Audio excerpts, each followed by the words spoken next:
কবে অবসর নেবেন নেইমার তা নিজেই জানালেন এই ব্রাজিলিয়ান। তবে ভক্তদের হতাশ হবার কিছুই নেই।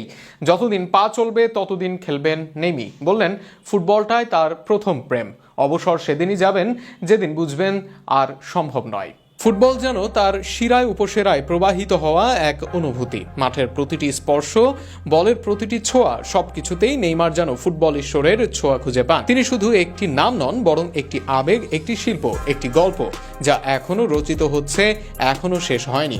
আর এই চলমান গল্পের সবচেয়ে গুরুত্বপূর্ণ বার্তা নেইমার নিজেই দিলেন এক পারিবারিক সাক্ষাৎকারে। নেইমি বলেন, যতদিন নিজের মতো পারফর্ম করতে পারবো ততদিন খেলা চালিয়ে যাব। ৩৩ বছর বয়সী ব্রাজিলিয়ান তারকা সম্প্রতি শৈশবের ক্লাব সান্তোসের সঙ্গে চুক্তির মেয়াদ ২০২৫ সাল পর্যন্ত বাড়িয়েছেন। সেই চুক্তিতে ২০২৬ বিশ্বকাপ পর্যন্ত খেলার একটি অপশনও রাখা হয়েছে।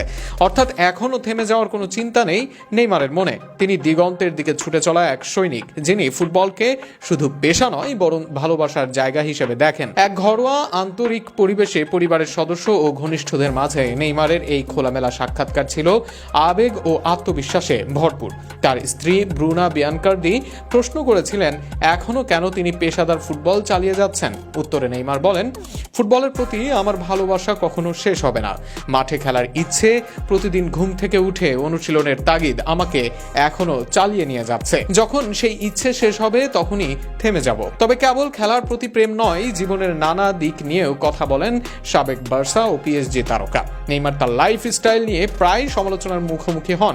এ প্রসঙ্গে স্ত্রীকে উদ্দেশ্য করে তিনি বলেন, আমি অন্যের চিন্তাভাবনা নিয়ন্ত্রণ করতে পারি না। যারা আমাদের জীবন সম্পর্কে কিছু বোঝে না তাদের সমালোচনার জবাব দেওয়া কঠিন, বিচার করা সহজ, কিন্তু এর পেছনের গল্প বোঝা কঠিন। নেইমারের মতে সোশ্যাল মিডিয়ার যুগে একজন ক্রীড়াবিদের ব্যক্তি জীবন ও পেশাগত জীবনকে আলাদা করা কঠিন হয়ে পড়েছে।